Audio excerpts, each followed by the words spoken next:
على رسوله الكريم سبحان اللہ ما شاء اللہ بسم اللہ الرحمن الرحیم سبحان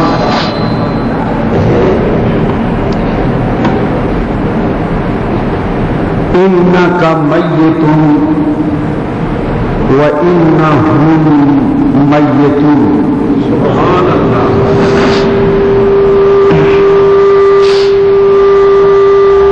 صدق اللہ مولانا العظیم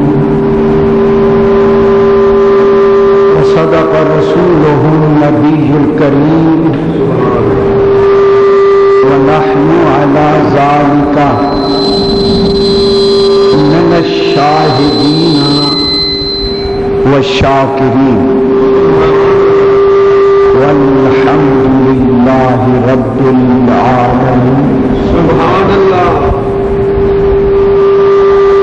ان اللہ وملائکتہ یصلون علی النبی یا ایھا الذین آمنوا صلوا علیہ وسلموا تسلیما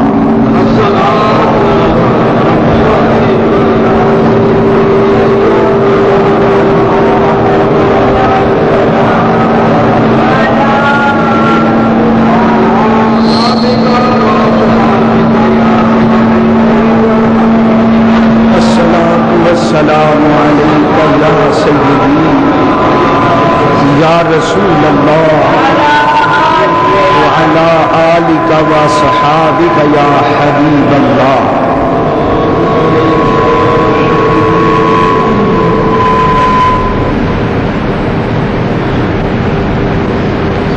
ہم باری تعالی اور درود لا محدود سبحان با درگاہ سید الانبیاء علیہ التحیۃ والثناء کے بعد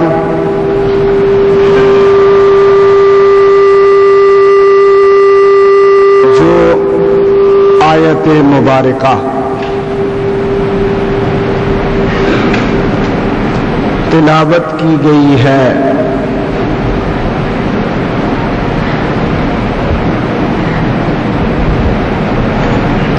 اس آیت مبارکہ میں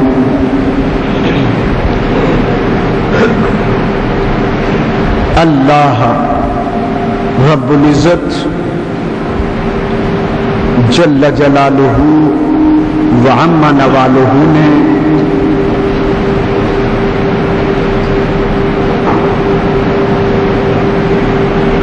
اپنے پیارے محبوب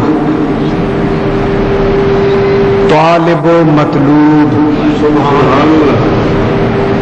صلی اللہ علیہ وآلہ وسلم کی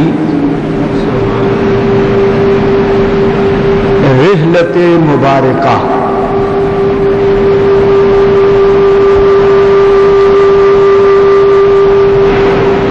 وفات طیبہ سبحان وصال مبارکہ سبحان کا ذکر فرمایا ہے اور ساتھ ہی باقی لوگوں کی موت کا بھی ذکر فرمایا ہے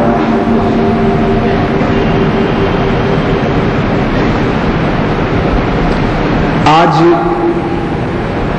مختصر سے وقت میں جس موضوع پر گفتگو مقصود ہے وہ ہے وصال النبی صلی اللہ علیہ وسلم، یعنی حضور علیہ الصلاۃ والسلام کی وفات مبارکہ۔ اس موضوع پر گفتگو کرنے کی ضرورت دو وجہ سے محسوس کی گئی ہے۔ سبحان ایک تو یہ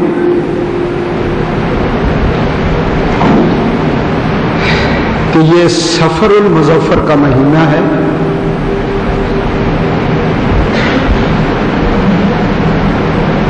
اسی ماہ کے آخر میں یا ربیع الاول شریف کی پہلی تاریخ یہ حضور علیہ الصلوۃ والسلام کے وصال کی تاریخ ہے۔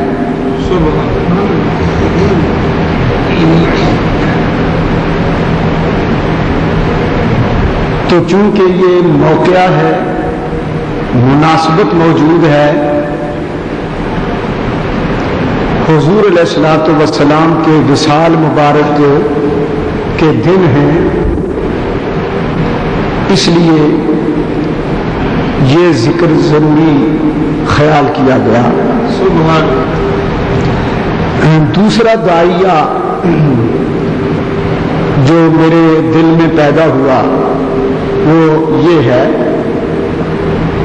کہ ہم یہ بتانا چاہتے ہیں کہ حضور علیہ الصلوۃ والسلام کے وصال مبارک کے بارے میں اہل سنت کا کیا مسلک ہے۔ سبحان اللہ، ماشاء اللہ، اس کی وضاحت کی ضرورت پڑی، کیونکہ کچھ غلط فہمیاں پیدا کی گئی ہیں اور لوگوں کو اس وہم میں مبتلا کیا جا رہا ہے کہ اہل سنت کے لوگ نبی کریم صلی اللہ علیہ وآلہ وسلم کی وفات کو نہیں مانتے، اور وہ یہ سمجھتے ہیں کہ نبی پر موت کا اطلاق نہیں ہوا اور آپ کو طبعی موت نہیں آئی معاذ اللہ، لہذا آپ زندہ ہی زندہ ہیں۔ کچھ اپنے بھی بے سمجھ لوگ جو ہیں وہ بھی مسئلے کی نوعیت کو نہیں جانتے،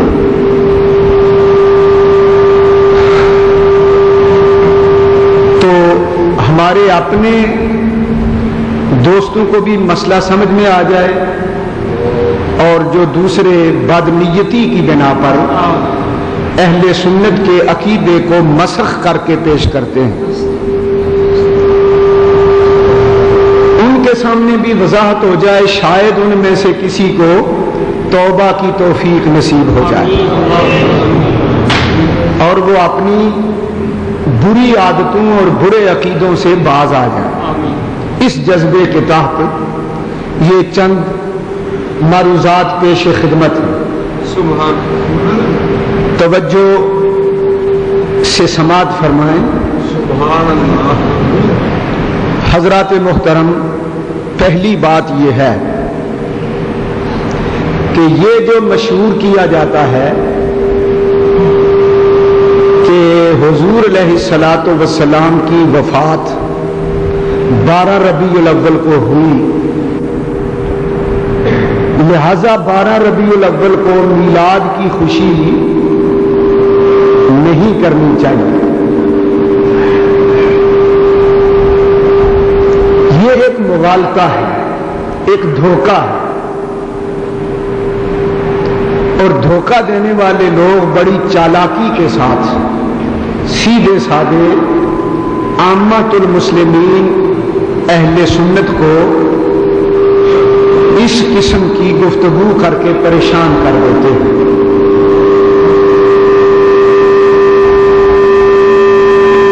آواز ٹھیک کریں۔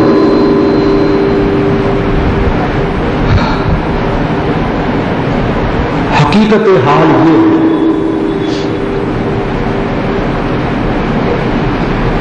سیرت کی بعض کتابوں میں بہت کم چند کتابوں میں یہ روایت ملتی ہے کہ حضور علیہ الصلوۃ والسلام کا وصال مبارک 12 ربیع الاول کو ہوا. یہ حوالہ بعض کتابوں میں ملتا ہے. لیکن اہل سنت کے نزدیک ہمارے مورخین اور علماء اہل سنت کے نزدیک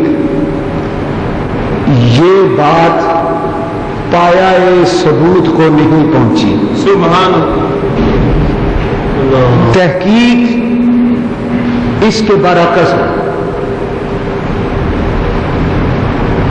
تحقیق یہ ہے اور امت کی واضح اکثریت اس بات پر ہے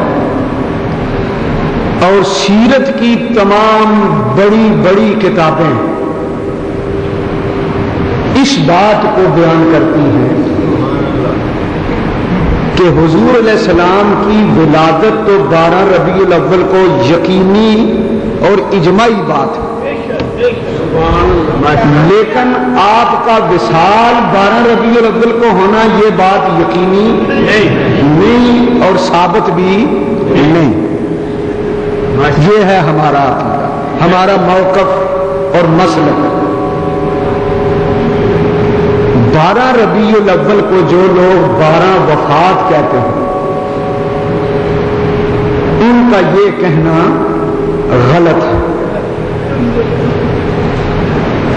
اگر اس لفظ کو استعمال کرنا ہے تو 12 وفات نہ کہو, 12 حیات کہو.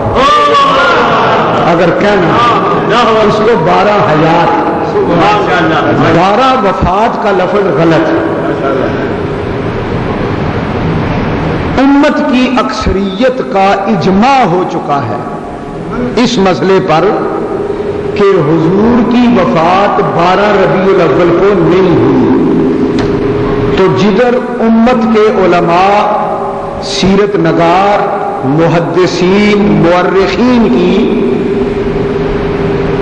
اکثریت ہے اور جو قول جمہور کا قول ہے اور جس کو ترجیح دی گئی ہے اور محققین کے نزدیک جو بات پایہ تحقیق کو پہنچی ہے وہ یہ ہے کہ 12 ربیع الاول حضور کا یوم میلاد تو ہے, یوم وفات نہیں.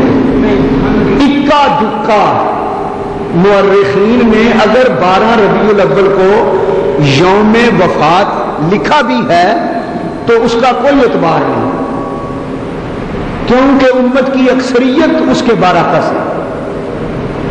اتنی بات آپ سمجھ گئے؟ اب آپ کے ذہن میں تجسس پیدا ہوگا کہ پھر حضور کا وصال جو ہے وہ کس تاریخ کو ہوا. تو سنیں, شیعہ حضرات کی تحقیق یہ ہے کہ حضور کا وصال 29 صفر کو ہوا. اہل تشیع جو ہیں وہ اس بات پر بڑے دلائل اور روایات پیش کرتے ہیں کہ حضور کی وفات 29 صفر کو ہوئی. لیکن ہمارے اہل سنت کے اکابر بزرگان دین کی اکثریت جس بات پر متفق ہے وہ ہے کہ حضور کا وصال مبارک 1 ربیع الاول کو ہوا. سبحان اللہ. 1 ربیع الاول کو ہوا. اور اس معاملے میں خانوادہ چشتیہ کے خواجگان سر فہرست. سبحان اللہ. خانوادہ چشتیہ کے ہاں تحقیق کے مطابق سے یہ طریقہ چلا آ رہا ہے کہ وہ یکم ربیع الاول کو عرس پاک صاحب لولاک منایا کرتے. یہی موقف ہے حضور خواجہ خواجگان خواجہ شمس الدین سیالوی رحمت اللہ علیہ کا، جو ہمارے اہل سنت کے اولیاء اور صوفیاء میں بڑے بلند مقام کے صوفی اور ولی. سبحان اللہ. اور یہی موقف ہے حضرت سیدنا پیر میر علی شاہ غوث گولروی رحمت اللہ علیہ کا. چنانچہ آج بھی ان چشتی بزرگوں کے آستانوں پر یکم ربیع الاول کو حضور کا عرس ہوتا ہے. سبحان اللہ. یہ حضور کے عرس کی تاریخ ہے، وصال کی تاریخ ہے. آمدم برسر مطلب ہمارے بزرگوں کی اکثریت کا موقف یہ ہے کہ حضور کا وصال جس تاریخ کو بھی ہوا لیکن 12 کو نہیں ہوا.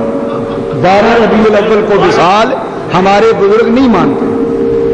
یہ بات اہل سنت کے ہاں پایا تحقیق کو نہیں پہنچتی. اگر ہم میں سے کسی عالم نے کوئی ایک روایت 12 ربیع الاول کو وصال کی لکھ دی ہے تو لکھتے رہیں، تحقیق یہ نہیں.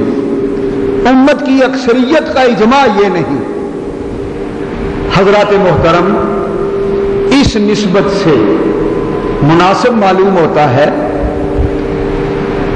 کہ ہم اپنا عقیدہ واضح کریں کہ اہل سنت کا عقیدہ حضور کی وفات شریف کے بارے میں کیا ہے. اب سنیں ذکر وفات شریف. سبحان اللہ. پہلے ہمارا موقف سمجھ لیں. ہمارا موقف قرآن کی روشنی میں یہ ہے، کل نفس ذائقۃ الموت. ہر نفس نے موت کو چکھنا. یہ قرآن کا اٹل اعلان ہے، یہ خدائی فیصلہ. کل نفس ذائقۃ الموت کے قانون سے کوئی بھی مستثنا نہیں. ذائقہ موت کا قانون سب کے لیے برابر ہے، بلکہ خود نبی اکرم نور مجسم صلی اللہ علیہ وآلہ وسلم اس قانون کے ماتحت کل نفس ذائقۃ الموت کے تحت آپ بھی داخل ہیں.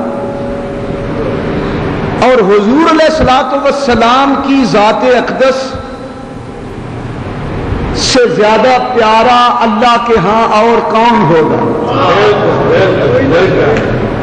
لو کانت الدنیا تدوم لواحد لکان رسول اللہ فیہا مخلد. اگر دنیا میں خدا نے کسی کو ہمیشہ رکھنا ہوتا تو وہ اپنے محبوب کو ہمیشہ یہاں رکھتا. جب خدا نے اپنے محبوب کو بھی اس دنیا سے عالم آخرت میں بلا لیا ہے تو باقی کون یہاں رہے گا. یہ عقیدہ قرآن سے ثابت ہے کہ موت برحق ہے، سب پہ جاری ہے. نبیوں پر، ولیوں پر، کتبوں پر، غوثوں پر، ابدالوں پر، نیکوں پر، گنہگاروں پر، مومنوں پر، کافروں پر، بلکہ جنوں پر، فرشتوں پر، سب پر موت کا قانون لاگو ہے اور اس سے کوئی مستثنا نہیں. یہ ہے ہمارا اہل سنت کا عقیدہ. جبکہ دوسری جگہ قرآن پاک میں اللہ تعالیٰ نے واضح طور پر فرما دیا انک میت وانہم میتون. اللہ خطاب فرماتے ہیں اپنے محبوب کریم علیہ الصلاۃ والتسلیم، اے محبوب اس بات میں کوئی شک نہیں کہ موت کا قانون آپ پر بھی لاگو ہے. وَإِنَّهُمْ مَيَّتُونَ، اور جتنی مخلوق ہے، جتنی آپ کی امت ہے، سب موت کے قبضے میں ہیں، کوئی موت سے باہر نہیں جا سکتا۔ انکا میتون، آپ بھی وصال فرمانے والے ہیں، وانہم میتون، اور باقی بھی سارے لوگ وفات پانے والے ہیں۔ قرآن کے اس اطلاق سے ثابت ہوا کہ موت کا قانون سب پر جاری ہے۔ موت ہے ہنگامہ آرا کل زمیں خاموش میں، ڈوب جاتے ہیں سفینے موت کی آغوش میں۔ جو زندہ ہے وہ موت کی تکلیف سہے گا، جب یہاں احمد مرسل نہ رہے کون رہے گا؟ یہ ہے ہمارا اہل سنت کا موقف، مسلک، عقیدہ، نظریہ۔ اب اس پر ایک بات اور کر کے آگے چلتا ہوں۔ آپ سوچتے ہوں گے کہ حضور پاک صلی اللہ علیہ وسلم افضل الانبیاء والمرسلین ہیں، اللہ کے محبوب ہیں، طالب و مطلوب ہیں، ساری خدائی کا جھومر ہے، ساری کائنات کے مختار و سردار ہیں۔ کیا حرج تھی اگر اللہ اپنے محبوب کو موت کے قانون سے مستثنا فرما دیتا؟ ایسا کیوں نہیں ہوا؟ ہو سکتا ہے آپ نے کبھی سوچا ہو یا اب سوچنے کا موقع مل جائے کہ اللہ تعالیٰ نے جو ساری مخلوق پر موت طاری کرنے کا حکم چلایا تو اپنے محبوب کو موت سے کیوں نہ بچایا، مستثنا کیوں نہ فرمایا؟ تو حضرات غور سے سنیں ہمارا عقیدہ اہل سنت کا۔ ہمارا عقیدہ یہ ہے، اگر اللہ چاہتا، وہ علی کل شیء قدیر ہے، اگر اللہ چاہتا تو اپنے محبوب پر موت کا قانون لاگو نہ کرتا، ایسا کر سکتا تھا۔ حضور کو موت سے مستثنا کرنا چاہتا تو اللہ کو کوئی روکنے والا نہیں تھا، نہ کوئی روک سکتا ہے نہ کوئی ٹوک سکتا ہے، لیکن اللہ نے ایسا نہیں کیا، اپنے محبوب کے ساتھ بھی ایسا نہیں کیا اور اس پر بھی موت کا قانون لاگو کر دیا۔ اس کی وجہ یہ ہے تاکہ دنیا سمجھ جائے عقیدہ توحید اتنا واضح، اتنا ظاہر کر دیا اللہ نے، اور دنیا پر یہ ثابت کر دیا کہ توحید صرف اللہ کی وحدانیت کا نام ہے، اور اللہ کی وحدانیت میں، اس کی توحید میں، اس کی الوہیت میں کوئی شریک نہیں، خدا کا کوئی شریک نہیں۔ خدا کے حبیب ہو سکتے ہیں، خدا کے قریب ہو سکتے ہیں، لیکن خدا کا شریک کوئی نہیں ہو سکتا۔ اللہ تعالیٰ نے حضور پر یہ قانون موت کا اس لیے جاری کر دیا کہ اگر حضور پر موت کا قانون جاری نہ ہوتا تو ہو سکتا ہے دنیا میں کوئی شخص حضور کے خدا ہونے کا اعلان کر دیتا اور وہ یہ کہتا کہ نہ خدا پر موت ہے نہ مصطفیٰ پر موت ہے، لہذا دو خدا ہیں، اور مصطفیٰ کو یا خدا کہہ دیتا یا خدا کا شریک کہہ دیتا۔ اللہ تعالیٰ نے چاہا کہ شرک کی جڑ پھیر دوں، فرمایا صرف زندہ، ہمیشہ زندہ رہنا یہ خدا کی شان ہے، موت نہ آنا یہ خدا کی شان ہے، باقی جو بھی ہے وہ موت کے پنجے میں ہے۔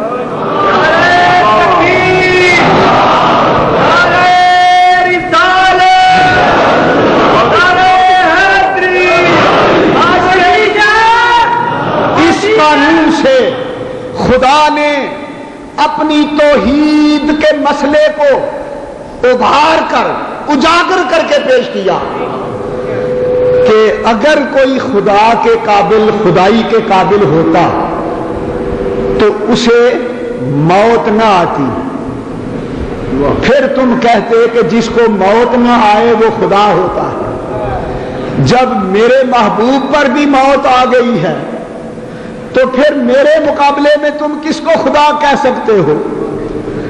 لوگوں کو یہ شبہ نہ پڑ جائے کہ حضور کی ذات میں الوہیت ہے، حضور کی ذات میں الوہیت بھی ہے، من وجہ حضور اللہ بھی ہے معاذ اللہ، یہ شبہ پیدا نہ ہو جائے، اس لیے موت کے قانون کو حضور پر جاری کر کے خدا نے ثابت کر دیا عبادت کے لائق صرف میں ہوں اور کوئی نہیں۔ یہ بات ذہن نشین ہوئی؟ جب یہ مسئلہ آپ سمجھ گئے، اب خدا کے قانون کا احترام کرتے ہوئے سب نبیوں نے سر جھکایا، ساری کائنات نے سر جھکایا، اور موت کے آگے سب نے خدا کا یہ قانون تسلیم کیا۔ یہ بات آپ کی سمجھ میں آ گئی؟ ہم یہ نہیں کہتے کہ حضور پر موت نہیں آئی، ہم یہ نہیں کہتے۔ حضور علیہ السلام کو موت سے مستثنا قرار دینا کفر ہے، شرک ہے۔ یہ کہنا کہ خدا کے نبی پر موت آ ہی نہیں سکتی، حضور پر موت کا قانون لاگو نہیں ہوا، یہ کہنے والا کافر مشرک دائرہ اسلام سے خارج ہو جاتا ہے، کیونکہ یہ قرآنی تصریحات ہیں، ان کا کوئی انکار نہیں کر سکتا۔ اب آپ کے ذہن میں ایک سوال آئے گا کہ پھر آپ سنی علماء نے حیات النبی کا جو عقیدہ پیش کیا ہے کہ حیات النبی کا عقیدہ برحق ہے، نبی زندہ ہے، اس کا کیا مطلب؟ اگر موت آ گئی ہے تو پھر مردہ ہے، پھر حیات النبی کا کیا مطلب؟ تم سنی لوگ کہتے ہو حضور زندہ ہیں، حضور زندہ ہیں، حضور زندہ ہیں، یہ کیوں کہتے ہو؟ جب موت آ گئی ہے تو پھر صاحب کہہ دو مردہ ہیں معاذ اللہ۔ یہ ایک سوال ابھرتا ہے، جس طرح کہ آج کل کے بے دین لوگ یہی عقیدہ رکھتے ہیں کہ جب موت آ گئی ہے تو مردہ کہا کرو نبی کو، زندہ کیوں کہتے ہو؟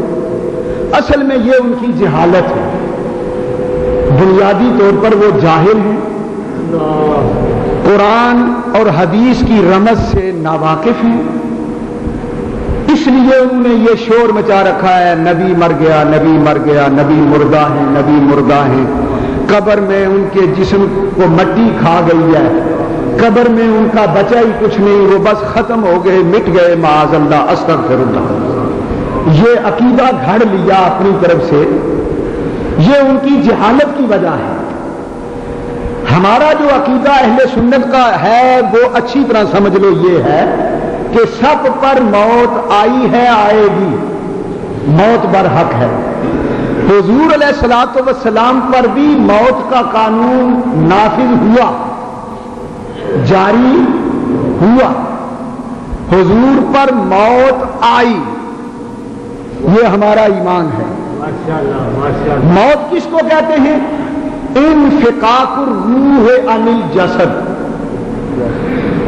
جسم سے روح کا جدا ہونا، یہ موت ہے۔ روح کا جسم سے جدا ہو جانا، یہ کیا ہے؟ موت ہے۔ یہ کام حضور کے ساتھ بھی ہوا۔ ہمارا موقف یہ ہے کہ موت حضور پر بھی آئی، لیکن حضور کے لیے موت مستقل نہ آئی، عارضی طور پہ آئی، اتنی آئی کہ بس آئی اور چلی گئی۔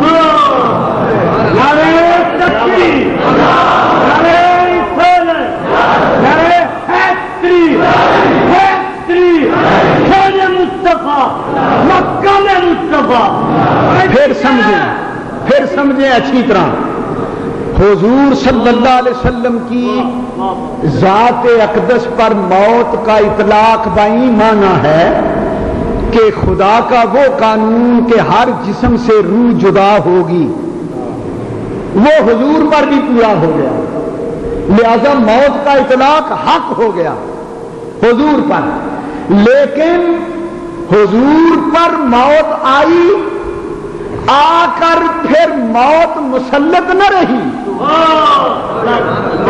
موت حضور پر مستقل طاری نہ رہی، موت پھر حضور پر جاری نہ رہی، موت آئی، خدا کا قانون پورا ہوا، روح جسم سے نکالی اللہ نے اور نکال کر اسی وقت پھر جسم میں واپس کر دی۔ نکالی اس لیے کہ موت کا قانون پورا ہو جائے، اور پھر روح واپس نبی کے جسم میں داخل اس لیے کی کہ نبی قیامت تک اپنی امت کے اعمال دیکھتا رہے۔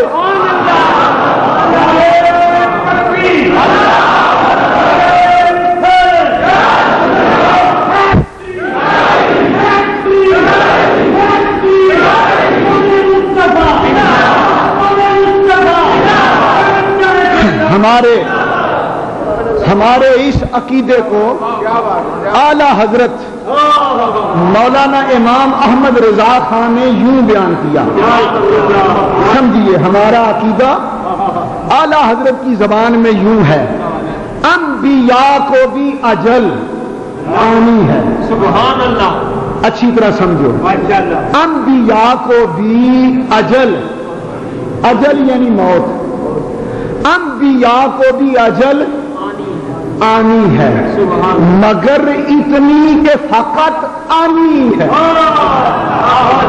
آنی، یہ جو اجل آنی ہے نبیوں کو وہ آنی ہے، ایک آن کے لیے آنی ہے، ایک آن کے لیے، ایک دم کے لیے، ایک سانس تک کے لیے، انبیاء کو بھی اجل آنی ہے مگر اتنی کہ فقط آنی ہے، پھر اس کے بعد ان کی حیات مثل سابق وہی جسمانی ہے۔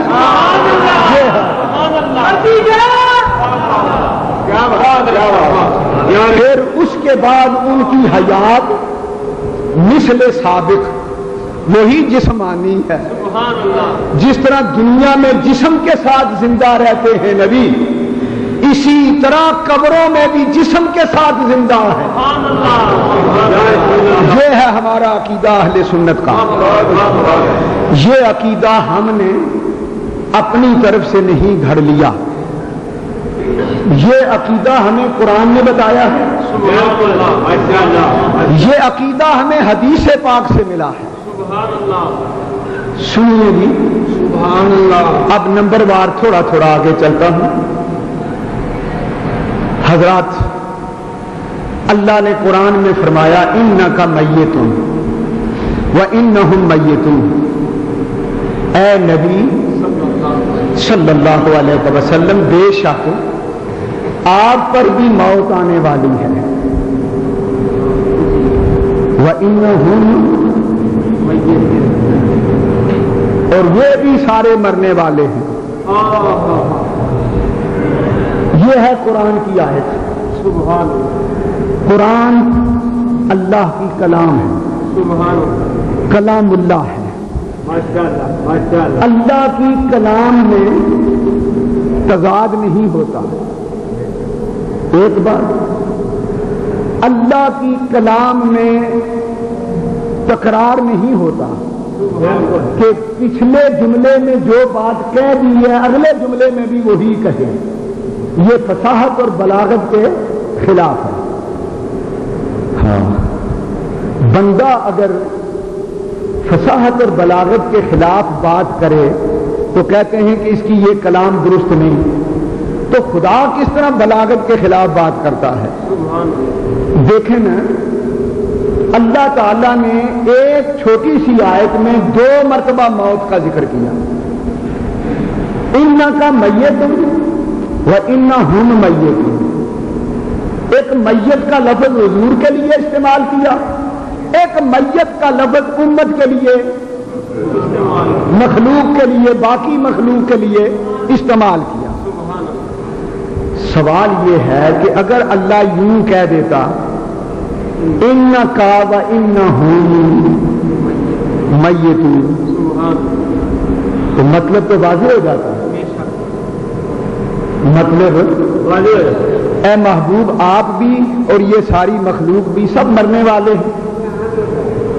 اگر موت ہی بیان کرنی مقصد تھی تو ایک لفظ میتون میں سارے آ جاتے۔ یہ اللہ نے کیا کیا، حضور کے لیے موت کا لفظ علیحدہ استعمال کیا، باقی مخلوق کے لیے موت کا لفظ الگ استعمال کیا۔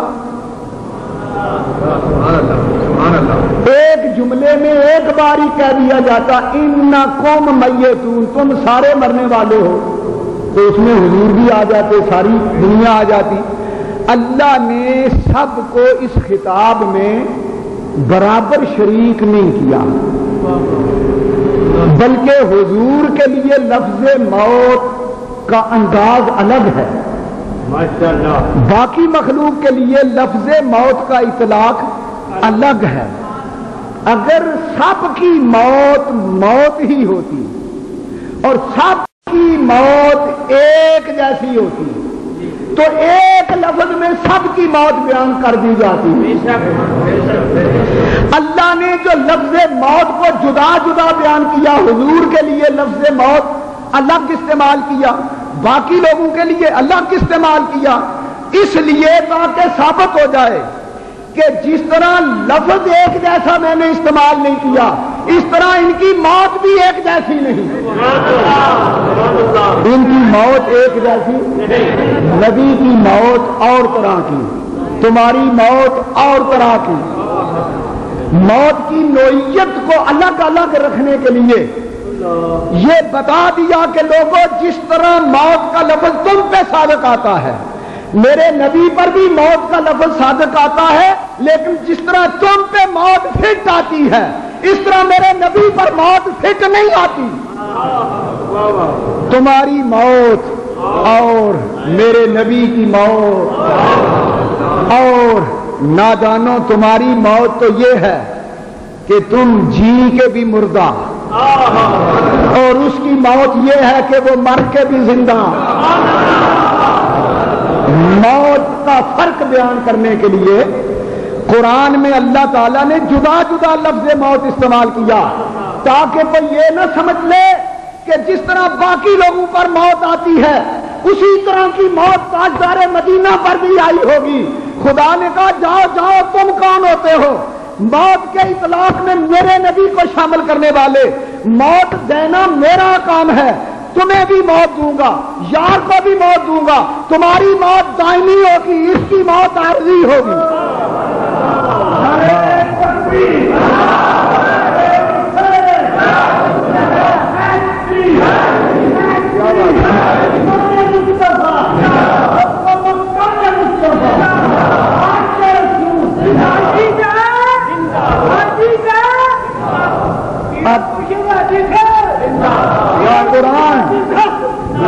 قرآن کی آیت سے یہ مسئلہ ثابت ہو گیا، امت کی موت اور ہے، نبی کی موت اور اس پر دوسری دلیل یہ کہ جس طرح امت کی زندگی نبی کی زندگی کی طرح نہیں، ہمارا جینا اور نبی کا جینا اور، یہ جو ہم جیتے ہیں یہ بھی کوئی جینا ہے، یہ جو تم جیتے یہ بھی کوئی جینا ہے۔ ذرا سوچو تو صحیح لوگوں، یہ بھی کوئی زندگی ہے، آہ بھرتی زندگی، آنسو بہاتی زندگی، موت کی دلدل کی تہ میں کلبلاتی زندگی، یہ ڈولتی زندگی، یہ روتی زندگی، یہ کرب میں مبتلا زندگی، یہ گناہ والی زندگی، یہ نافرمانی والی زندگی، یہ بے نمازوں والی زندگی، یہ تقوی کے بغیر زندگی، یہ سوز کے بغیر زندگی، یہ عشق رسول کے بغیر زندگی، یہ بھی کوئی زندگی ہے۔ اگر یہ کوئی زندگی ہے تو پھر تم خودکشی کیوں کرتے ہو؟ ایک دوسرے کو قتل کیوں کرتے ہو؟ یہ جھگڑے کس لیے ہیں؟ یہ کچہریوں میں کس لیے پھیرے ڈالتے ہو؟ یہ دہشت گردی کیوں ہو رہی ہے؟ پتا چل رہا ہے بڑی بے چین زندگی ہے، بڑی مردار زندگی ہے، بڑی گھٹیا زندگی ہے۔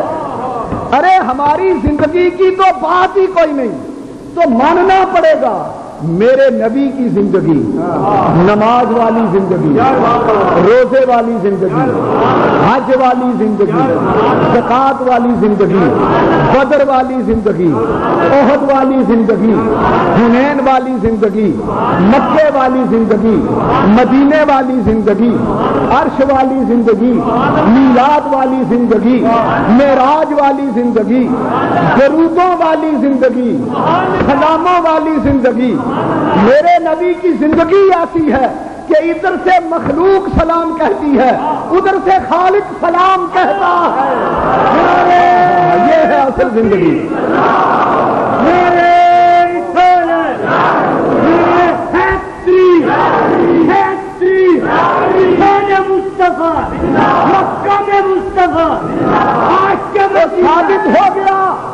ثابت ہو گیا جس طرح نبی اور امت کی زندگی ایک جیسی نہیں، اسی طرح نبی اور امت کی موت بھی ایک جیسی نہیں۔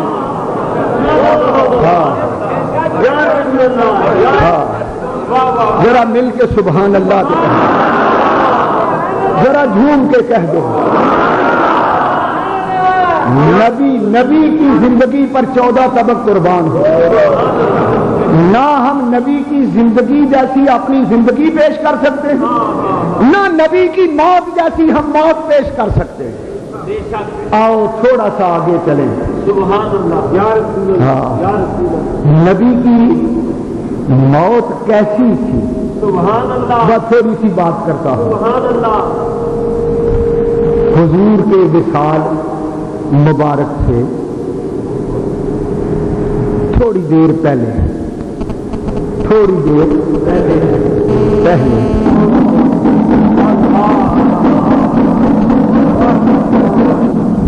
کنڈی کھڑکی، دروازے کو جنبش ہوئی، ٹک ٹک ٹک ٹک ٹک ٹک ٹک، آہستہ۔ حضور پر کمزوری، بشری کمزوری کے آثار کی وجہ سے بے ہوشی غالب تھی۔ سیدہ طیبہ فاطمہ زہرا رضی اللہ عنہا دروازے پر گئیں، دروازہ کھولے بغیر پوچھا من بالباب، کون ہے دروازے پر؟ سبحان اللہ۔ باہر جو تھا اس نے کہا انا عرابی ہوں، میں ایک عرابی، ایک بدوی، ایک پینڈی، ایک مسکین بندہ ہوں، میں حضور کے دیدار کی خاطر آیا۔ ہاں، یہ بدوی عرابی کون تھا اسرائیل، ملک الموت فرشتہ، نبی کی بارگاہ میں بدوی بن کے آیا۔ سیدہ نے جواب دیا ابا حضور کی صحت علیل ہے، یہ ملاقات کا اور زیارت کا وقت نہیں، جاؤ چلے جاؤ۔ وہ بیچارہ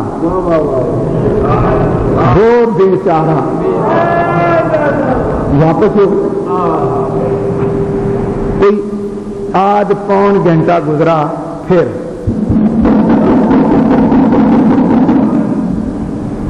سیدہ فاطمہ نے پوچھا کون ہے؟ کہنے لگا وہی جو پہلے سائل تھا، مسکین آدمی تھی، زیارت کے لیے بے تاب تھی۔ سیدہ پاک نے کہا تجھے کہا تھا ابھی نہ آ، پھر آ گیا، جا چلا جا، ابھی وقت نہیں، پھر چلا گیا۔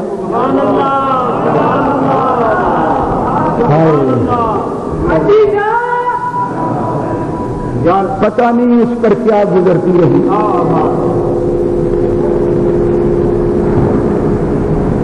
پتہ نہیں واپس کدھر جاتا تھا۔ آپ شاید سوچتے ہوں گے پھر واپس ساتویں آسمان پہ ملک الموت اپنی سیٹ پہ جا کے بیٹھتا ہوگا. میری سمجھ میں یہ بات نہیں آتی واپس جانے کی ہمت کیسے ہوتی. واپس نہیں گیا کیونکہ خدا نے ملک الموت کو کہا تھا میرے یار کو لے کے آ, سبحان اللہ, اس کی روح قبض کر کے آ. اب اس کو پتا ہے کہ واپس اگر بغیر روح قبض کرنے کے گیا تو خدا کہے گا میں نے کیا کہا تھا تجھے, خالی واپس کیوں آیا. تو وجدان یہ کہتا ہے کہ ملک الموت واپس نہیں گیا ہو, اور ادھر حال یہ ہے کہ آگے بھی نہیں بڑھ سکتا. ملک الموت ہے نا, یہ وہ ہے جس نے دنیا میں موت کے لیے روح قبض کرنے کے لیے کسی سے اجازت نہیں مانگی. یہ ملک الموت ہے. یہ دروازے کھٹکھٹا کے نہیں آتا, یہ اوپر سے آتا ہے, سبحان اللہ, سیدھا آتا ہے, کسی سے نہیں پوچھتا, روح قبض کر کے چلا جاتا ہے. کوئی بیوہ ہو جائے, کوئی یتیم ہو جائے, اس کی جانے بلا, اس کو کیا پرواہ. وہ کوئی بشر تو نہیں ہے, وہ نوری فرشتہ ہے. درد تکلیف صدمہ اور غم فرشتوں کو نہیں ہوتا. لیکن آج عجیب کام ہو رہا ہے, جس کو لوگ کہتے ہیں نبی ہماری طرح کا بشر ہوتا ہے, ان نادانوں سے کہو کبھی ملک الموت سے پوچھا ہوتا کہ وہ ہماری طرح کا ہوتا ہے. ملک الموت جب ہمارے پاس آتا ہے تو اس کا چہرہ دیکھنے سے پہلے ہی ہمارا چہرہ اتر جاتا ہے اور ہماری آنکھیں اوپر دیکھنا شروع کر دیتی ہیں اور دنیا ساری بھول جاتی ہے اور ملک الموت کھینچ کے لے جاتا ہے. لیکن یہ نبی کا دروازہ ہے اور نبی کی موت کا وقت ہے. اب قانون بدل گئے ہیں, اب ضابطے بدل گئے ہیں, اب انداز بدل گئے ہیں. پھر آپ سوچتے ہوں گے مجدی صاحب پھر بتاؤ نا کہ ملک الموت آگے حضور کی روح قبض کرنے بھی نہیں آتا, سجدہ روک دیتی ہے, آگے بھی نہیں بڑھ سکتا, سجدہ روکتی ہے, ان سے ڈرتا ہے, واپس بھی نہیں جا سکتا اس لیے کہ خدا ناراض ہوگا, خالی کیوں آیا ہے. تو اب مجھے کہنے دو وہ شاہزور ملک الموت اس دن بیچارہ ہو گئے, بیچارہ ہو کے سوچنے لگا کہ دوراہے میں دیر و حرم کے کھڑے ہیں تیری جستجو میں سفر کرنے والے, دوراہے میں دیر و حرم کے کھڑے ہیں تیری جستجو میں سفر کرنے والے, نہ پائے مانزن نہ جائے رفتن, واپس جاتا ہے تو ڈر ہے خدا کا, آگے اندر آتا ہے تو ڈر ہے فاطمہ کا, کہیں نبی کی شہزادی کی بے ادبی نہ ہو جائے. بولو سبحان اللہ. پتا چلا نبی کے اختیار پر اعتراض کرنے والوں کبھی سوچا ہوگا تم نے, نہیں سوچا تو آج سے سوچنا شروع کر دو. جس نبی کی صاحبزادی فاطمہ کی یہ شان ہے کہ خدا ملک الموت کو بھیجتا ہے جا نبی کی روح قبض کر کے لا, اور جب فاطمہ کی آواز آتی ہے تو ملک الموت پہ راشا طاری ہو جاتا ہے. یہ فاطمہ کی مرضی ہے, ملک الموت کو آنے دے یا واپس بھیج دے. جس نبی کی بیٹی کی یہ شان ہے اس نبی کا اپنا مقام کیا ہے.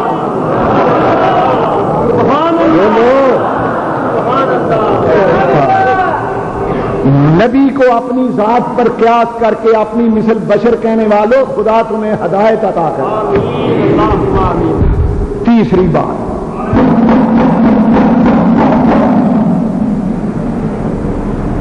سوال اپنی جگہ قائم ہے کہ واپس بھی ملک الموت نہیں جاتا, آگے بھی نہیں بڑھتا. یہ گھنٹہ گھنٹہ پون گھنٹہ پھر چلا جاتا تھا, کہاں جاتا تھا؟ میرا ذوق یہ کہتا ہے کہ مدینے کی گلیوں میں پھرتا ہوگا, ملک الموت مدینے کی گلیوں میں پھرتا ہوگا اور فاطمہ کو دعا دیتا ہوگا کہ جو مزے میں نے جنت میں نہیں دیکھے وہ مدینے کی گلیوں میں دیکھ رہا. فاطمہ بار بار واپس کرتی ہیں اور ملک الموت مدینے کی گلیوں میں پھرتا ہوگا اور کہتا ہوگا نہ جنت نہ جنت کی گلیوں میں دیکھا مزہ جو محمد کی گلیوں میں دیکھا. مزہ جو محمد کی، مزہ جو مدینے کی، مزہ جو مدینے کی، مدینے کی گلیوں میں پھرتا رہا ملک الموت. پھر آیا تیسری بار. سیدہ نے پوچھا کون ہے؟ کہنے لگا وہی ہوں، سائل ہوں، نمانا ہوں، عاجز ہوں، بے چارہ ہوں، دید کا مشتاق ہوں، زیارت کے لیے آیا ہوں، دید کا پیاسا. قریب تھا کہ سیدہ پھر ڈانٹ دیتی کہ بار بار تنگ کرتا ہے. اللہ کی حکمت یہ تھی کہ اب مزید ملک الموت کے صبر کا امتحان نہ لیا جائے. حضور کی آنکھیں کھل جاتی ہیں. فاطمہ کیا بات؟ عرض کرتی ہیں ابا حضور بار بار کوئی سائل دیہاتی دروازے پہ آتا ہے، بار بار کہتا ہے زیارت کرنی ہے. حضور کی آنکھوں سے آنسو ابلے. فرمایا فاطمہ یہ دیہاتی نہیں، یہ بدوی نہیں، یہ عرابی نہیں، یہ وہ ہے جو بیٹیوں کو یتیم کر دیتا، بیویوں کو بیوہ کر دیتا ہے، باپ کا سایہ سروں سے اٹھا لیتا ہے اور اولاد بے سایہ رہ جاتی ہے. اس کو ملک الموت کہتے ہیں. یہ کسی سے اجازت نہیں لیتا، یہ صرف یا میری شان سے ڈرتا ہے یا تیرے پردے سے ڈرتا ہے. فاطمہ اب تو پیچھے ہٹ جا، اسے آنے دے، اب یہ اپنا کام کرنے آیا ہے. سیدہ بادیدہ پرنام پیچھے ہٹ جاتی ہے. ملک الموت کو اذن ہوتا ہے آگے آ جا. ملک الموت حاضر ہے، ہاتھ باندھ کے سلام کہتا ہے، سلام کہتا ہے. مجھے بتاؤ نبی کو اپنی مثل کہنے والوں، مجھے بتاؤ کیا یہ تمہارے جیسا ہے جس کو ملک الموت بھی سلام کہتا؟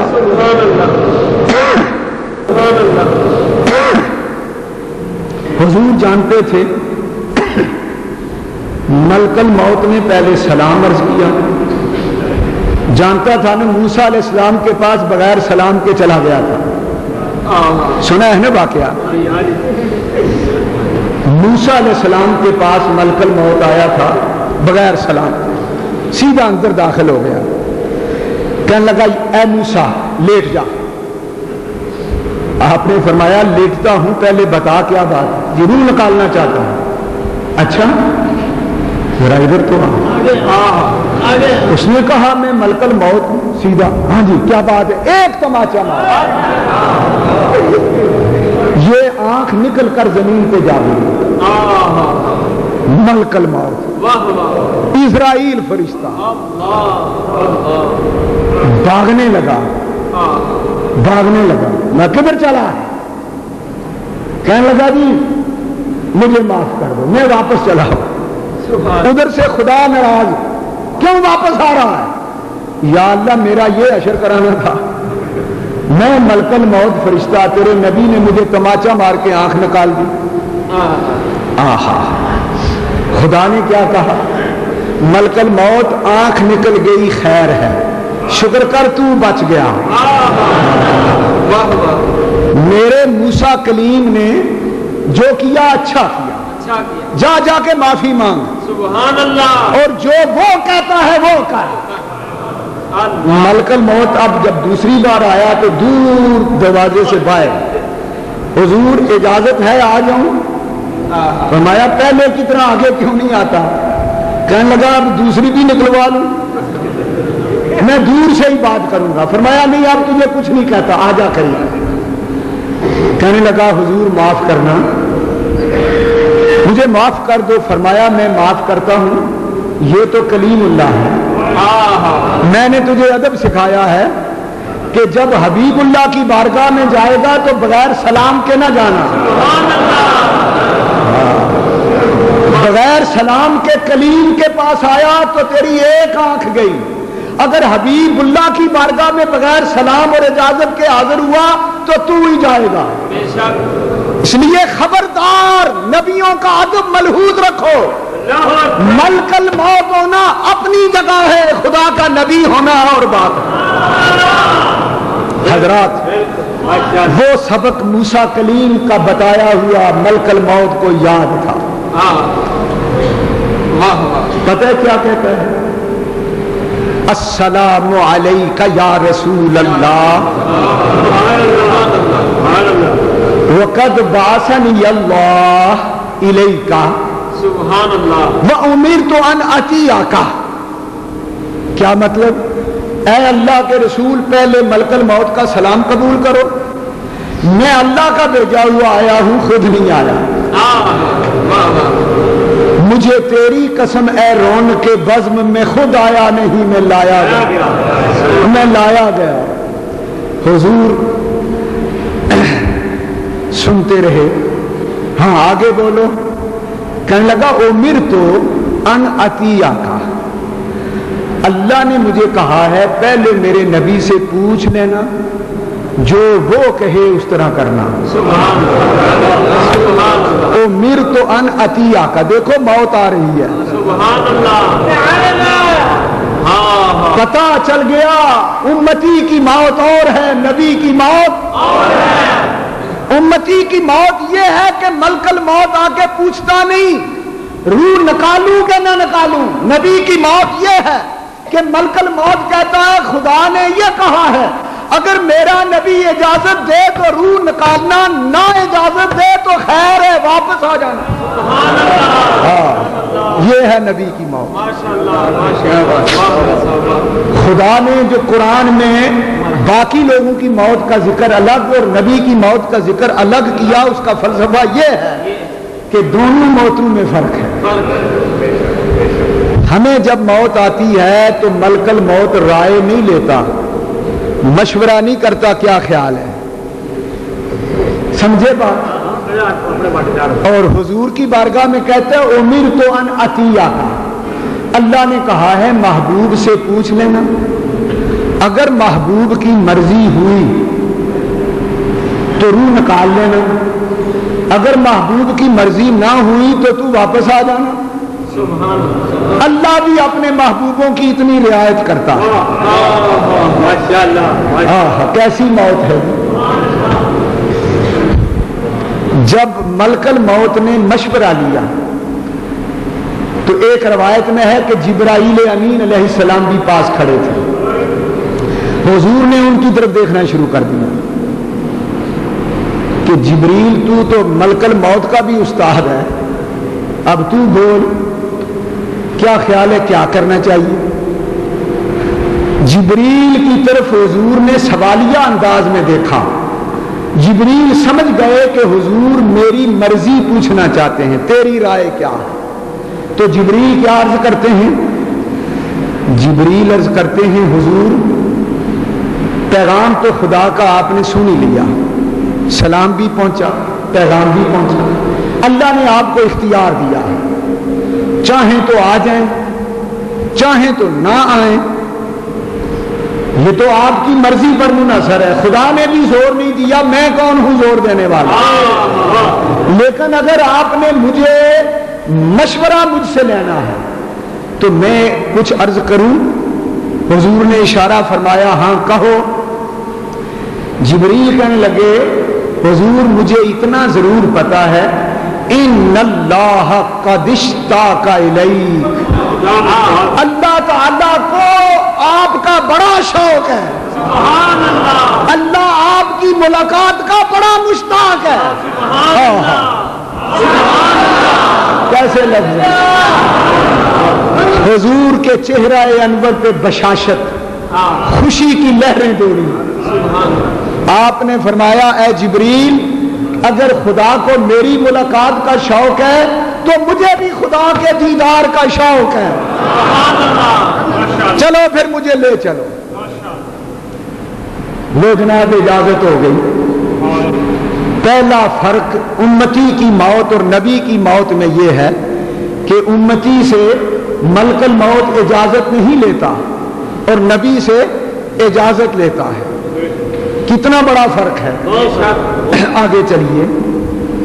ہاں، امتی کو مرتے وقت تو یہ پتہ نہیں ہوتا کہ میرے ساتھ کیا بنے گا، جی اس کی موت یہ ہے۔ بے شک حضور نے فرمایا مرنے والا تل ملاتا ہے کہ اے کاش کوئی میرے لیے دعا کرے، اے کاش کوئی میری بخشش کی دعا کرے۔ سبحان اللہ۔ امتی جب مرتا ہے تو بخشش کا فکر مند رہتا ہے، اور نبی پر جب موت آتی ہے تو خدا کے دیدار کا شوق غالب آتا ہے۔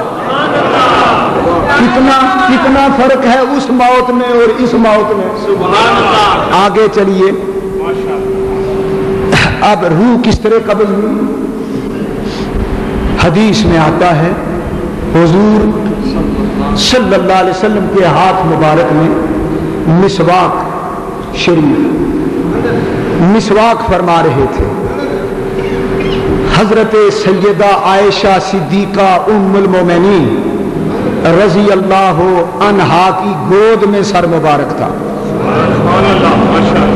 نقاہت اور کمزوری کی انتہا تھی، آخری وقت مسواک ہو رہی ہے۔ سبحان اللہ۔ اور مسواک رکھی اور میکائیل اور جبرائیل کی طرف دیکھا اور فرمایا اللہم بالرفیق الاعلی، اس طرح کرو پھر مجھے رفیق اعلیٰ کے پاس لے چلو، سوچتے کیا ہو۔ سبحان اللہ۔ اللہم بالرفیق الاعلی، مجھے جلدی اللہ سے ملاؤ، میں بھی دیدار کا مشتاق ہوں، ادھر وہ مشتاق ہے ادھر یہ مشتاق ہے۔ روح مبارک قبض ہوئی، حضور نے فرمایا انی مقبوض، میری بھی روح مبارک قبض کی جائے گی، حدیث ہے۔ اس حالت میں آپ کی روح اقدس جب پرواز کر گئی، اللہ اللہ، میں وہ منظر نہ پیش کر سکتا ہوں، نہ چارہ ہے نہ یارہ ہے، صرف اتنی بات عرض کر کے آگے گزرتا ہوں کہ مدینے میں کوہرام مچ گیا۔ جس نے یہ خبر سنی کہ حضور کا وصال ہو گیا، جو کھڑا تھا وہ گر پڑا، جو بیٹھا تھا وہ اٹھ نہ سکا، لوگوں نے ٹکریں ماری بازاروں میں دیواروں کے ساتھ۔ یا رسول اللہ، کسی کو یہ تصور نہیں تھا کہ خدا کا محبوب اتنی جلدی ہمیں داغ جدائی دے جائے گا۔ وہ عشق رسالت، شمع رسالت کے پروانے، عشق رسالت میں غلطان جو تھے ان کے حواس اڑ گئے۔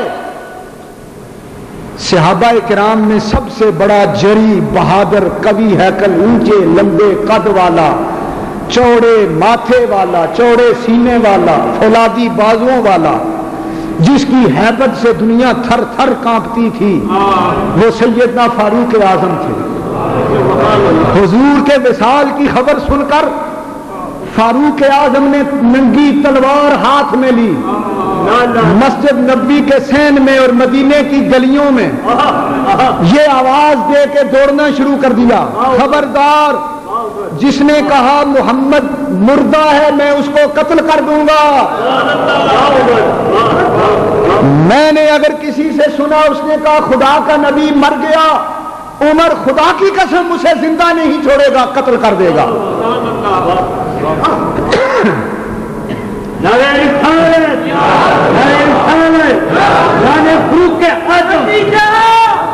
اب یہ فاروق اعظم کا جوش عشق تھا، اوسان خطا ہو گئے، حواس نے کام کرنا چھوڑ دیا، اور انہیں یقین نہ آیا کہ حضور پر بھی کوئی فرشتہ آ کے مسلط ہو کے آپ کی روح قبض کر سکتا ہے، یہ باور نہیں ہوتا تھا۔ ہاں، ادھر سیدنا صدیق اکبر رضی اللہ تعالیٰ عنہ نے جب یہ خبر سنی دوڑے آئے اور حضور کے سینہ مبارک سے کپڑا ہٹا کر سینے سے سینہ لگا کے حضور کے ماتھے پہ بوسے دے کے رونے لگے کہ اے اللہ کے محبوب، ہمیں اتنی جلدی اکیلا چھوڑ گئے۔ سیدنا علی المرتضیٰ شیر خدا پہ ایک ایسا جدائی کا صدمہ تھا کہ آپ بے ہوش پڑے ہوئے، کیا عرض کیا جائے۔ سیدہ فاطمہ زہرا حضور کے وصال کے بعد 4 مہینے زندہ رہی تھی، اور کتابوں میں لکھا ہے کہ 4 ماہ تک سیدہ فاطمہ نمازوں کے اوقات کے سوا ہر وقت یہ کہا کرتی تھی، صبت علی مصائب لو انہا صبت علی الایام سرنا لیالیا۔ لوگوں، فاطمہ پر مصیبت کے اتنے پہاڑ گرے ہیں، اگر یہ مصیبتوں کے پہاڑ دنوں پر گزرتے تو دن راتیں ہو جاتے، دن راتیں بن جاتے۔ اتنی مصیبتیں مجھ پہ آئی ہیں حضور کے وصال کے بعد۔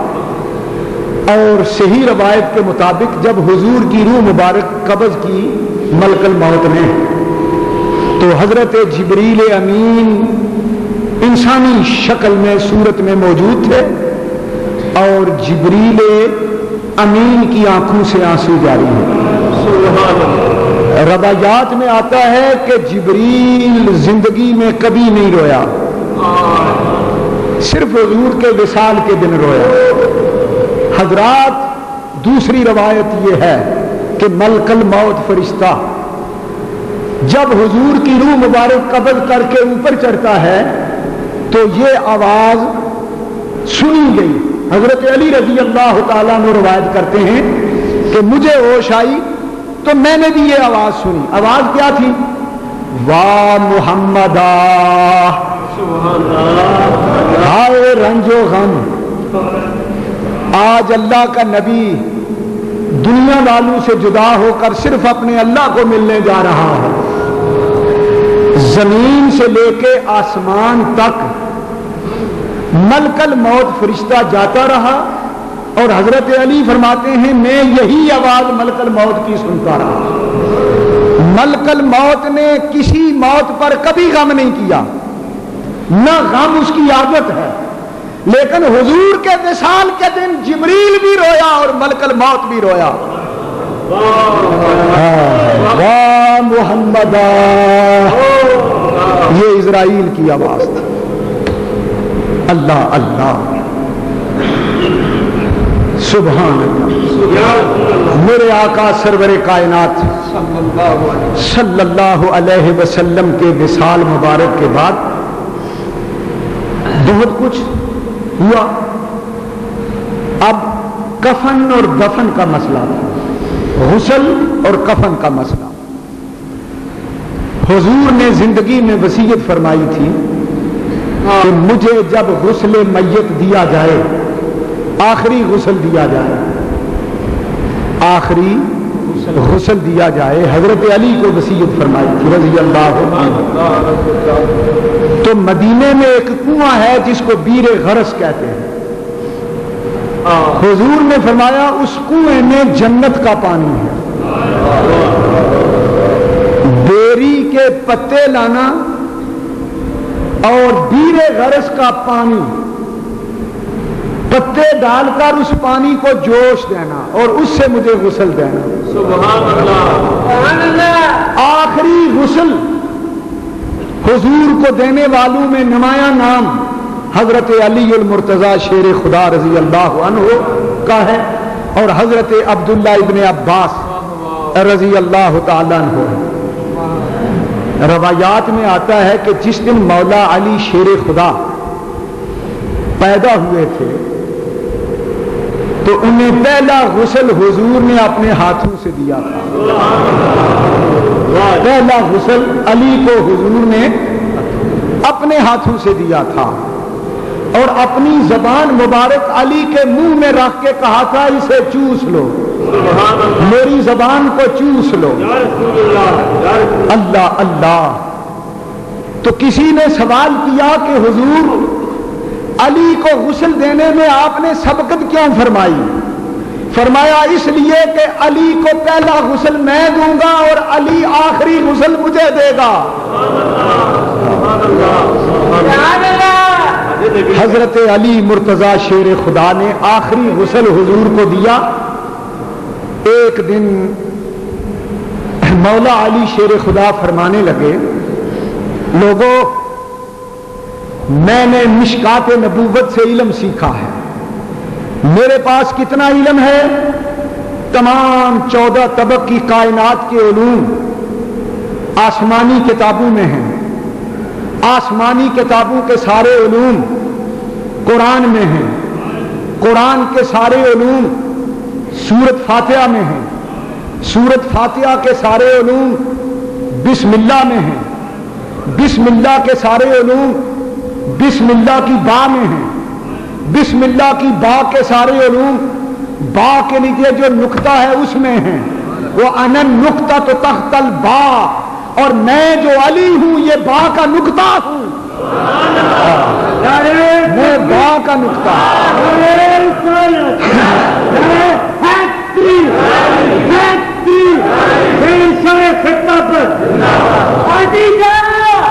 مدارج النبوت میں شیخ عبدالحق محدث دہلوی رحمت اللہ علیہ نے لکھا, کسی نے مولا علی شیر خدا سے پوچھا تھا اے علی زمینوں کے علم بھی تیرے پاس, آسمانوں کے علم بھی تیرے پاس, تورات و انجیل و زبور کے علوم بھی تیرے پاس, قرآن کے علوم بھی تیرے پاس, ظاہری علوم بھی تیرے پاس, باطنی علوم بھی تیرے پاس. اے علی یہ علوم کے ذخیرے تجھے کیسے ملے؟ تو علی المرتضیٰ نے فرمایا جس دن میں نے آقا نامدار کو مدینے میں آخری غسل دیا تھا, آپ کے جسم اقدس پر میں نے پانی بہایا تھا, تو کچھ پانی آپ کی آنکھ اور ناک کے درمیان گڑے میں ٹھہر گیا تھا. میں نے اس پانی کو نکالنے کی بجائے اپنے لب لگا کے چوس لیا تھا. جس دن سے وہ پانی چوسا ہے اس دن سے علم کے سمندر میرے سینے میں موجود ہے.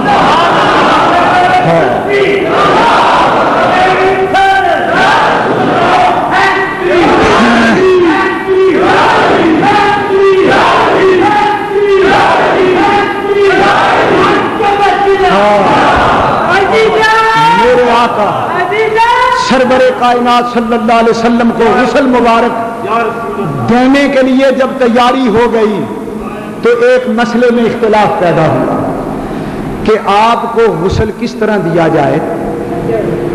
لباس جو پہنا ہوا ہے یہ اتار کر غسل دیا جائے یا لباس سمیت پانی بہایا جائے. اختلاف ہو گیا, کسی نے کچھ کہا کسی نے کچھ. ام المومنین عائشہ صدیقہ رضی اللہ عنہا فرماتی ہیں کہ اس اختلاف پر میں بھی پریشان ہو گئی. فرماتی ہیں اللہ کی حکمت دیکھو کہ پریشانی کے عالم میں مجھے ایک غنودگی آئی, ایک جھونکا آیا غنودگی کا. تو غیب سے آواز آ رہی ہے کپڑے اتار کے تو غسل مردوں کو دیا جاتا ہے, یہ تو زندہ ہے, یہ تو زندہ ہے. سیدہ عائشہ صدیقہ ام المومنین فرماتی ہیں میں نے اونگ سے آنکھ کھولی, میں نے کہا لو خدا کی طرف سے فیصلہ آ گیا. علی نے پوچھا, ابن عباس نے پوچھا کیا فیصلہ آیا؟ میں نے کہا غیبی آواز آئی ہے کہ کپڑے اتار کے مردوں کو غسل دیا جاتا ہے. یہ کوئی مردہ ہے؟ یہ تو زندہ ہے. سب نے اللہ کا شکر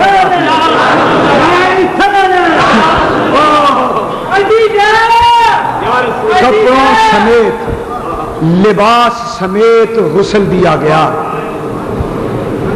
3 خوبصورت قیمتی رنگین یمنی چادریں سبحان اللہ یا رسول اللہ حضور علیہ الصلوۃ والسلام کو 3 یمنی چادروں میں کفن دیا گیا. آج تک عاشق لوگ جب روتے ہیں حضور کی جدائی میں زیارت کے لیے بےتاب ہوتے ہیں تو کہتے ہیں آقا وہ یمنی چادر چہرے سے ہٹاؤ تو صحیح. پیر میر علی شاہ گولڑوی رحمت اللہ علیہ یوں بولے لاہو مکھ کی مخطط برد یمن برد یمن لاؤ مکھ کی مخطط برد یمن من بھاننی شکل دکھاؤ سجن اوہا میٹھیاں گالی علاؤ مٹھن جو ہمرا وادی سن کریاں. اور کبھی مولانا جامی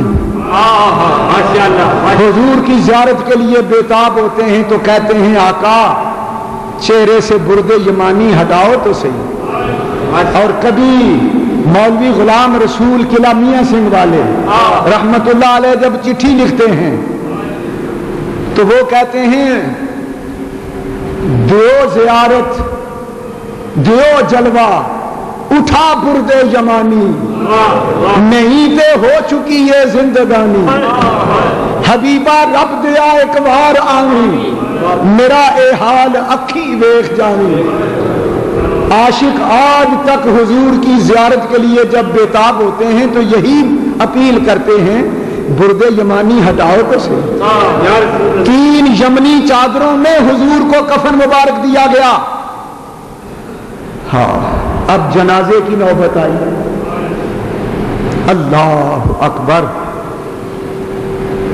سوچا گیا فیصلہ یہ ہوا تمام اہل بیت کا فیصلہ تمام صحابہ کا فیصلہ کہ حضور کے جنازے پر جس طرح باقی لوگوں پر نماز جنازہ ادا کی جاتی ہے اس طرح نہیں ہو. کیا ہوا؟ صحیح احادیث سیرت کی کتابیں اس بات پر گواہ ہیں. تمام اہل بیت اور صحابہ کا متفقہ فیصلہ یہ ہوا کہ باقاعدہ صفیں بنا کے امام آگے کھڑا کر کے نماز جنازہ نہ پڑھی جائے بلکہ 10-10 کی ٹولیاں آئیں حضور کے سامنے ہاتھ باندھ کے یوں کھڑے ہو جائیں اور یوں پکارتے جائیں الصلاۃ والسلام علیک یا رسول اللہ.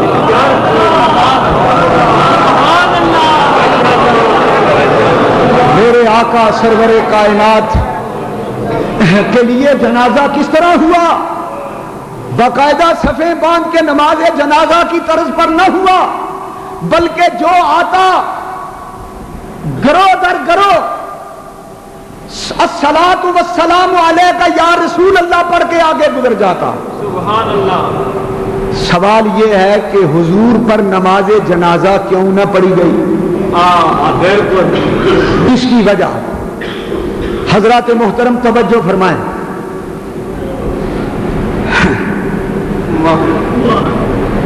پہلی وجہ یہ ہے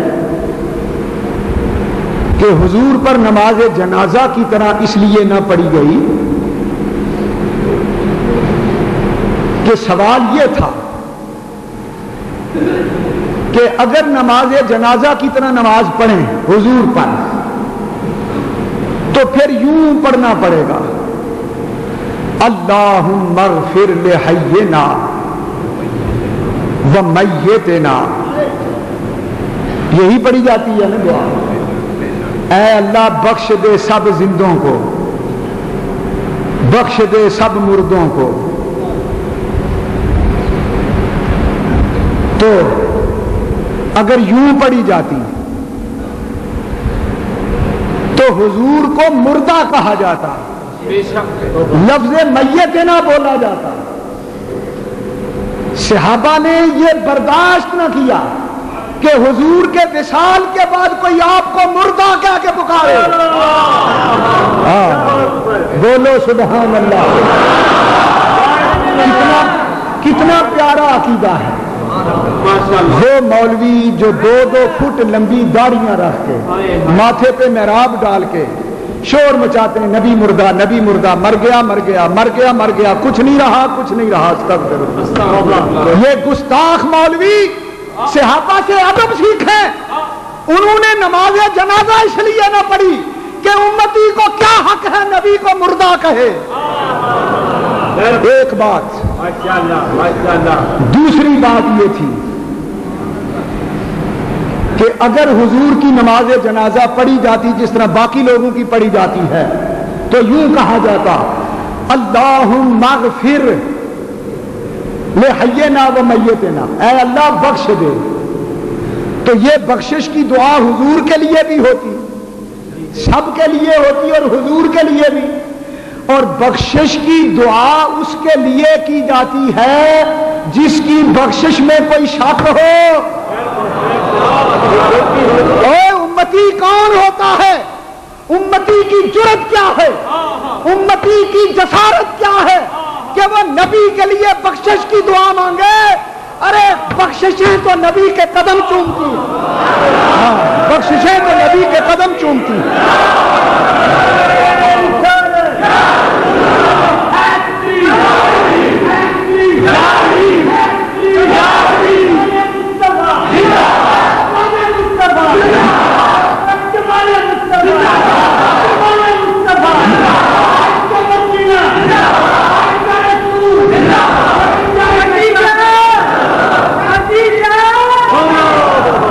حضرات توجہ فرمائیے، جب امت کو یہ حق نہیں کہ نبی کے لیے بخشش کی دعا مانگے تو پھر امتی کیا کرے؟ امتی کی زبان زیب نہیں دیتی کہ خدا سے کہے میرے نبی کو بخش دے، اس لیے خدا نے قانون جاری کر دیا یہ مت کوئی کہے کہ میرے نبی کو بخش دے، یوں کہا کرو اللہم صلی علی محمد۔ بخشش کی دعا کی جگہ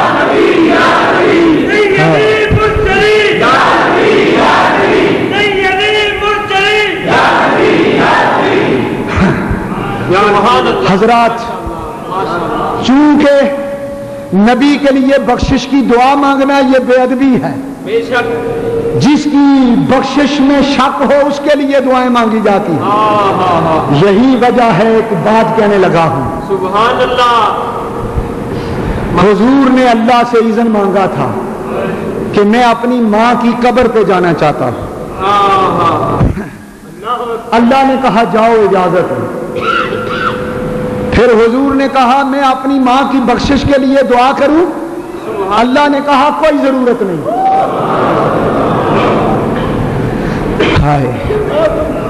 کوئی سمجھے ہو بات؟ بے سمجھ لوگ یہ کہنے لگے کہ نبی نے اپنی ماں کے لیے بخشش کی دعا مانگی تو اللہ نے اجازت نہ دی۔ کہتے ہیں اس کا مطلب یہ ہے کہ نبی کی ماں بخشی نہیں جائے گی۔